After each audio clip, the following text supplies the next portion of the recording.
Hello. Today I'm going to show you how to do the white balance photo to show the different color temperatures in one photo. So you should have taken a series of photos using the different white balances. Then what you're going to do is put those pictures in a folder called white balance. So you notice I've got my pictures in here. I've also practiced this once, so I've got some extra stuff in here called white balance JPEG and white balance PSD, but more about that later. So I'm going to now open Photoshop. And I'm going to go to File, and I'm going to go to Scripts, and I'm going to go to Load Files into Stack. So now this opens up my dialog box. I click on Browse. I go to Desktop, and I go find White Balance, and I click on the top image. Then I hold the Shift key down and click on the bottom image. And then I open that. And it loads my images into my dialog box, and then I say OK. And then what it's going to do, it's going to load those pictures into my layers palette. And this will take a few minutes. Oh, there we go. We're up and going.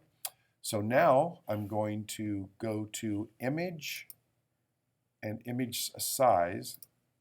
And I'm going to reduce the size of this image. So right now, I think when it opens up, it'll come in inches.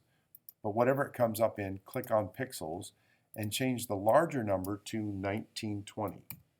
And I use 1920 because that's the size of a widescreen TV. So if you're ever doing a slideshow or something like that, that's a good size to have. So then I click OK. And now it's going to reduce that file size down to 1920. So it gets a little small on the screen. So in order to bring it back up, you can either click View and Fit on Screen. Or if you look here, you can hit Command 0. Hold the Command key down and hit 0. All right. The next thing I'm going to do is I'm going to go to Window, and I'm going to turn, I'm going to go to View, and I'm going to turn on my rulers. So I go to View, turn on rulers, and that gives me the rulers here. Now this is set in inches, which I can work with. So now I count the number of images I have. So I have 1, 2, 3, 4, 5, 6, 7, 8 layers. So 8 goes into 26, 27, about 3¼ times or something like that. So it doesn't have to be exact. So now what I'm going to do is I'm going to cut part of each of these pictures out so the layers below show through. So the first thing I'm going to do is you can turn off layers by poking them in the eye here, and you can see the layers turning off in the different colors as we go. So I'm going to leave the last 2 layers turned on.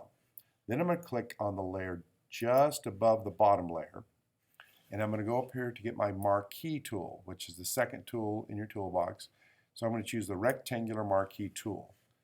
Okay, and I'm going to pull this out just a bit so I can work with this. And now what I'm going to do is I'm going to go about 3¼ inches across. So I'm going to go draw a box like this all the way down and about 3¼ inches across like so. Then I'm going to hit the backspace key. On a PC, it's where the backspace key is. On the Mac, it's where the delete key is. So I hit the delete key, and you can see this image, the bottom image is showing through the second image. Then I'm going to click on the next image up, turn the eyeball on, click to release my marquee tool, and this time I'm going to go to 6 and approximately a half. So then I go to 6½, and making sure I'm on the third layer from the top, I hit the delete key or the backspace key again. And now you can see I've got 1, 2, 3 bands of color. So I click on the eyeball, the next layer, click up. I click on the screen to release the marquee tool. And now I'm going to go to like 9 and a little above a half. I'm going in increments of 3 with a little addition to it. So making sure I'm on the 4th layer from the bottom, hit the delete key again. Punch this guy in the eyeball, turn on that layer, release my marquee tool, and this time I'm going to go to 12, almost 13 inches. And I hit the delete key. And I turn on this layer, poke him in the eye, release my marquee tool, and this time I'm going to go to 15, but I'm going to go almost 16. In fact, I'm just going to go to 16. And I hit the backspace or delete key again. Then I click on the next layer up, turn the eyeball on, and this time I'm going to go to 19¼ because yeah, 16 and 3 plus a quarter. So I'm going to go a little above 19 and a quarter there. And I'm going to hit the backspace or delete key. And then for the last layer, I'm going to go about somewhere between 24 and 24 and a half, or excuse me, maybe 20, oh, should be 25 and a half, something like that. And I hit the delete key. So now what I've got is I've got a section showing through each layer so you can see the different color bands for the color temperatures in the white balance. So it gives you an idea of what white balance is.